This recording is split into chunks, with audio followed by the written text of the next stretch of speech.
नमस्कार, मैं doctor Arun Kumar Pandey, assistant professor economics, Seth RCS arts and commerce college दुर्ग।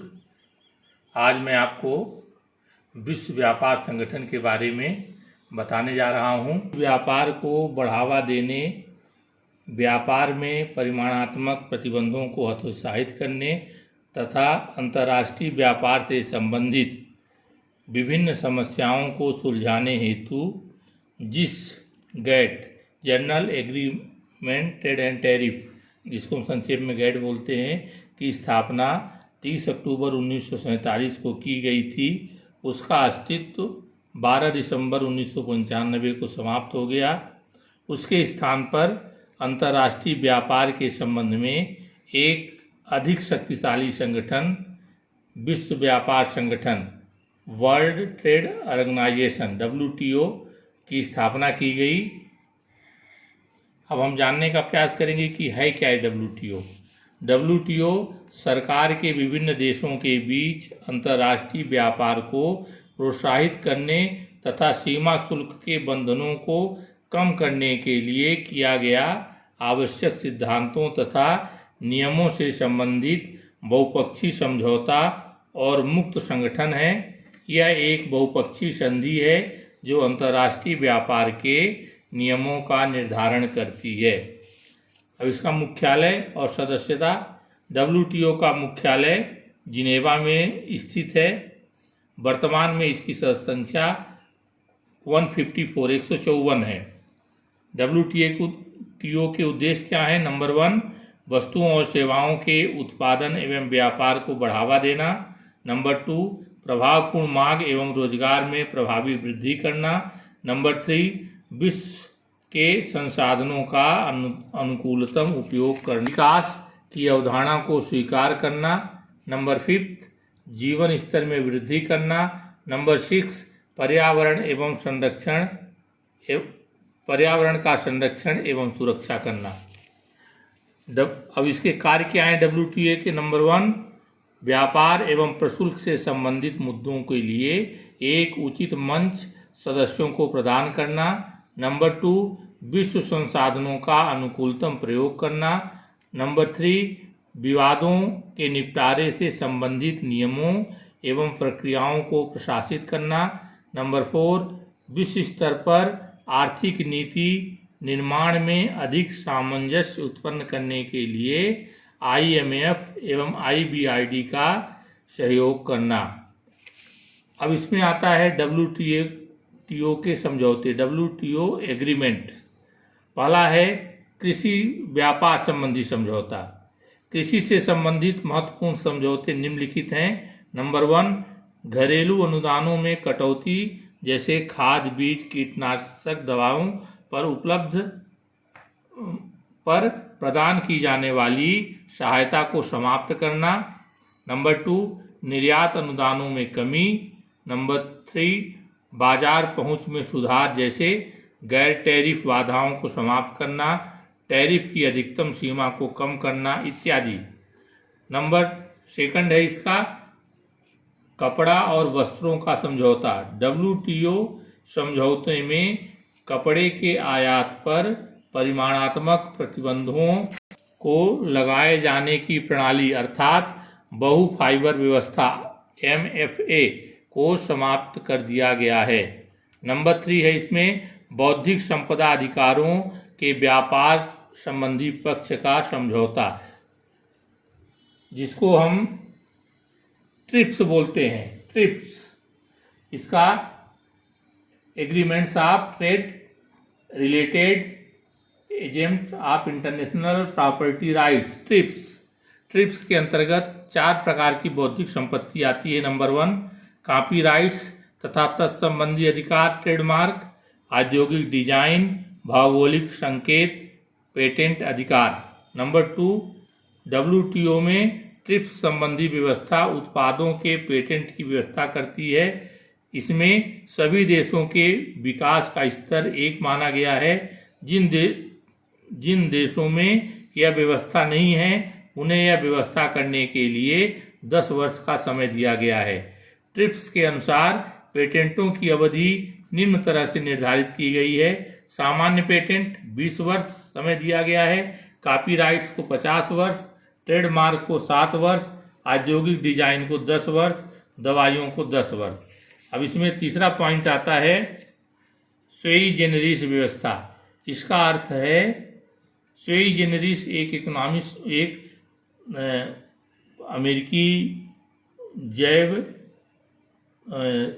अमेरिकी वैज्ञानिक हैं जिन्होंने एक व्यवस्था बनाई है।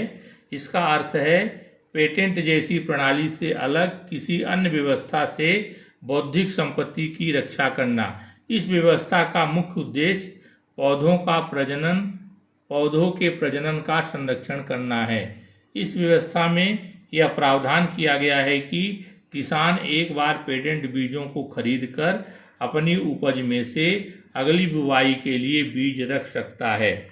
नंबर 4 है इसी में ट्रिप्स के अंतर्गत व्यापार संबंधी पहलुओं की काउंसलिंग की स्थापना करने का भी प्रावधान किया गया है।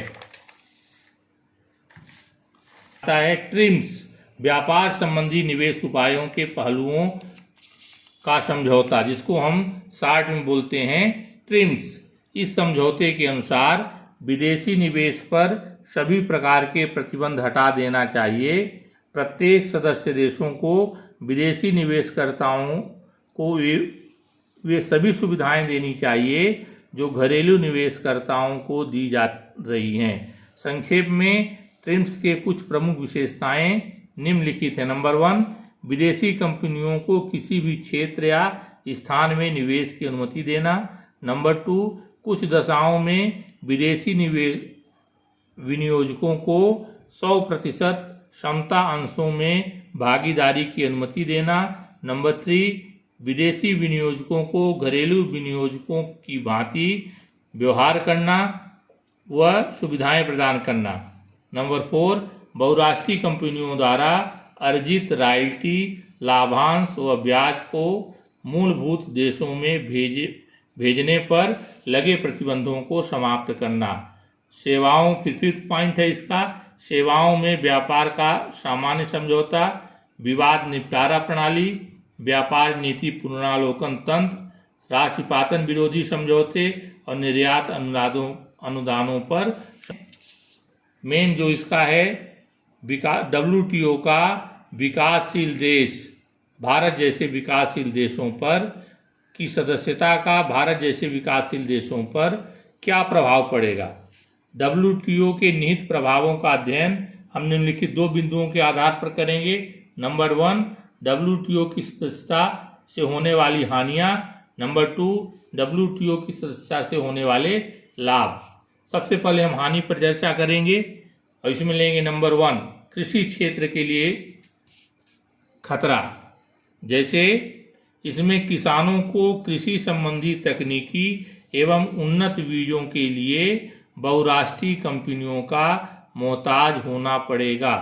नंबर 2, समझौते के बाद कृषि क्षेत्र को मिलने वाली सहायता कम हो जाएगी जिससे छोटे किसानों पर बुरा प्रभाव पड़ेगा।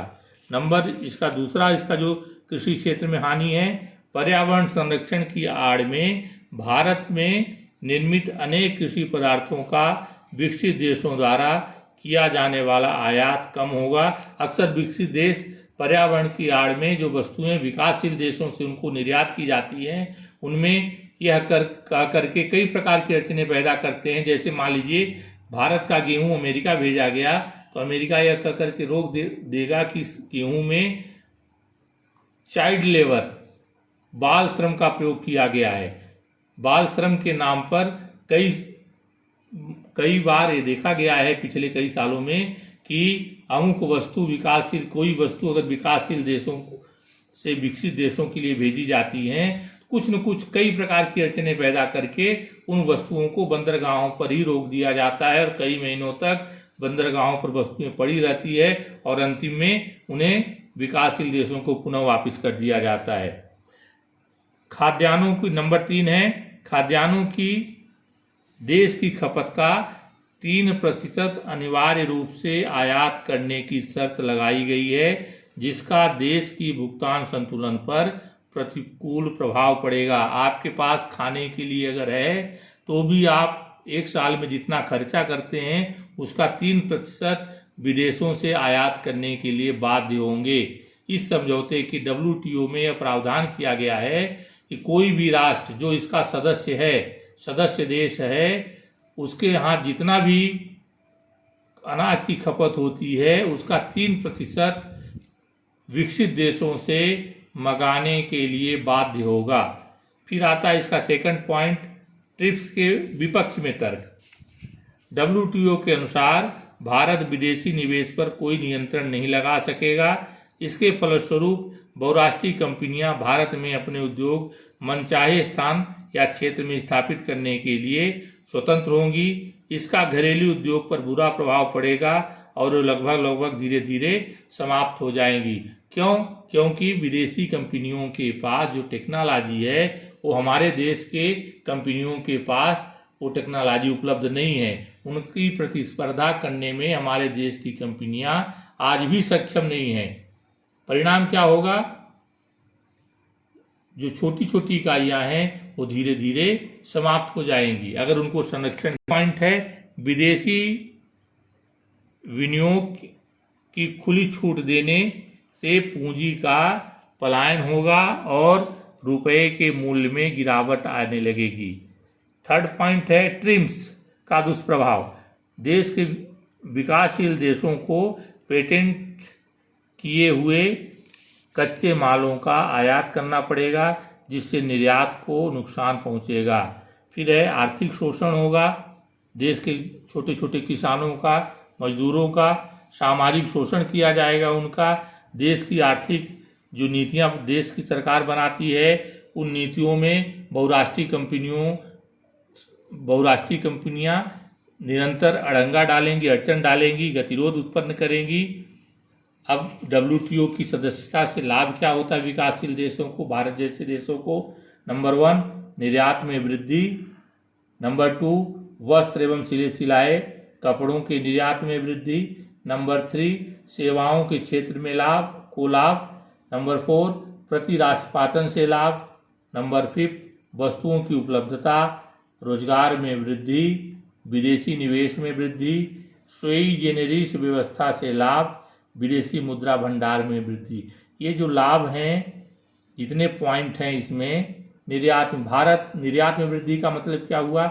जब भारत WTO का सदस्य बन जाएगा तो जितने भी 154 मेंबर हैं इसके अभी वर्तमान समय में, 154 सभी देशों में भारत अपनी वस्तुओं को भेज सकता है। वहाँ वस्तुएं उनकी मार्केट में ले जाके बेच सकता है। वस्त्र एवं सिले सिलाए कपड़ों के निर्यात में वृद्धि। भारत विश्व में जितने भी सिले सिलाए कपड़े हैं, भारत बहुत बड़ा निर्यातक देश है सिले सिलाए कपड़ों का। सभी देशों में, विशेषकर अमेरिका जैसे देश में भारत के कपड़ों की बहुत ज़्यादा मांग है।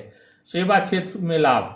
सेवा क्षेत्र का मतलब बैंकिंग है, बिजली का क्षेत्र है, संचार के साधनों का क्षेत्र है। इसमें भारत को बहुत लाभ होगा। वस्तुओं की उपलब्धता। WTO की सदस्यता के पहले मैं एक आपको उदाहरण बता रहा हूँ। कुछ साल पहले तक आप जिस मोबाइल का उपयोग करते हैं, आप जब जाते थे मोबाइल खरीदने के लिए तो मार्केट में 1-2 कंपनी के मोबाइल ही उपलब्ध होते थे। आज आप जाइए मोबाइल पूछिए तो आपके सामने वो कम से कम 20 कंपनियों के मोबाइल रख देगा। किस कंपनी का मोबाइल चाहिए? ये क्यों हुआ? विश्व व्यापार संगठन के कारण। जब हमने अपनी अर्थव्यवस्था को ओपन किया तो विदेशी जो बहुराष्ट्रीय कंपनियां हैं देश के अंदर आकर के उद्योग धंधा स्थापित की और नए नए प्रोडक्ट बनाना चालू की। विदेशी निवेश में वृद्धि होगी, सुई जेनरिस व्यवस्था से लाभ और विदेशी मुद्रा भंडार में वृद्धि होगी। अंत में मैं आपको यह बताना चाहूँगा कि WTO के प्रमुख प्रावधानों में से कृषि संबंधी प्रावधान को भारत सरकार के प्रयास से अभी तक पूर्ण रूप से लागू नहीं किया जा सका है, क्योंकि इसको लागू जब भी सम्मेलन WTO का जहां भी हुआ है, भारत सरकार के मंत्री स्तरीय स्तर पर इसका कड़ा विरोध किया गया है और इसमें भारत सरकार को कई विकासशील देशों का समर्थन भी प्राप्त हुआ है, जिसके कारण विकसित देश अपनी मनमानी नहीं कर पाए हैं अभी तक।